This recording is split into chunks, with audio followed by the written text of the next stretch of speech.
Breaking news in the brazen murder of UnitedHealthcare CEO Brian Thompson. New York City Mayor Eric Adams initially saying today authorities know who the suspect is. He's now walking back that statement. Police and the FBI offering a $60,000 reward to anyone with information that leads to the killer's capture. And then this, a backpack that some say may have belonged to the suspect. Found in Central Park, it's undergoing forensic testing.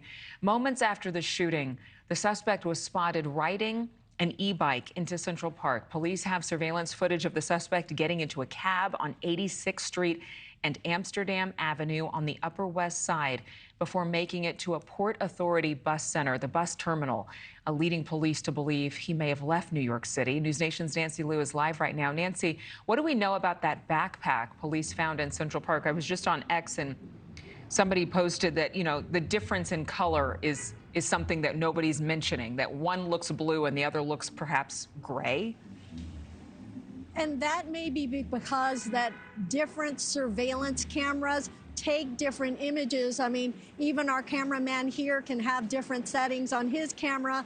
And it's interesting that somebody said, "I like your pink coat," and this is rather orange. So that may explain the discrepancies in the color of that backpack. But police sounding pretty confident that that is a key piece of evidence that has been located. That was late yesterday in Central Park. You can see it was sitting among some leaves under some shrubs, but it was out in the open. So is this a case of the killer wanting to police to find that backpack, to see what's inside, and perhaps, lead them astray and spend resources investigating that while he makes his way? But as you've indicated, Mayor Adams earlier today made comments indicating that police may know the identity of this killer. They have since walked that comment back.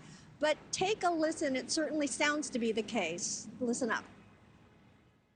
We don't want to release that now. If you do, you're basically giving a tip to the person we're seeking, and we do not want to give him an upper hand at all. Let him continue to believe he can hide behind the mask. We're going to just simply reveal his face. We're going to reveal who he is, and we're going to bring him to justice. So again, this may be a case of law enforcement having that identity, but not wanting the public or the killer to know that they know the identity. Now, apart from that backpack, which was a major find, police not revealing exactly what was inside. Reportedly, according to the New York Post, they're citing sources saying that the hoodie, the jacket that you see there, was inside the backpack. But the big question is, where is the murder weapon? We know that police were back in Central Park today. They're searching bodies of water, perhaps looking for that murder weapon. No word yet on if anything was found. And again, they're not saying what was inside that backpack. But police have been pouring through all kinds of tips that have been coming in since they released those surveillance images of the killer with the mask pulled down, with the smile as he flirted with a clerk at a hostel on the Upper West Side.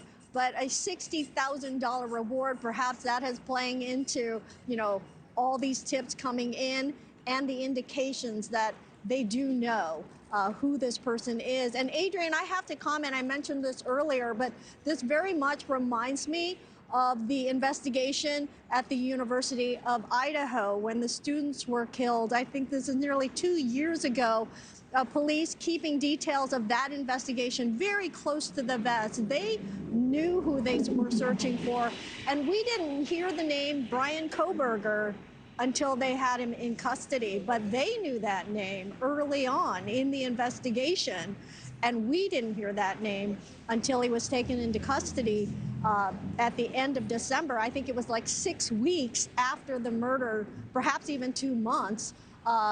In late December was when he was arrested, and the murders happened in early November. Yeah, Adrienne. You make a good point, and I think that there's so much curiosity, so many online sleuths who want to solve the crime themselves, just like we saw with the Kohberger case, the Gabby Petito case.